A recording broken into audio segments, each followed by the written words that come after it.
ইমানদার পুরুষ আছে, একজনের পর একজনকে হত্যা করা হয়, একজনের পর একজনকে ফাঁসি দেওয়া হয়, একজনের পর ক্রস ফায়ার দেওয়া হয়, 5 জনকে আয়না ঘরে ঢুকানো হয়েছে, আরো 5 জনকে আয়না ঘরে নিয়ে যাওয়া হচ্ছে, একের পর এক লাশ পড়ে যায়।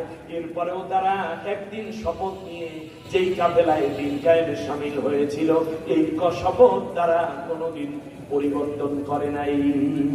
ওমা বাদদালু তাবদীলা, একের পর এক জীবন চলে যায়, কিন্তু তারা দিন কায়েমের যে শপথ নিয়েছে তার থেকে তারা পরিবর্তন হয়ে যায়।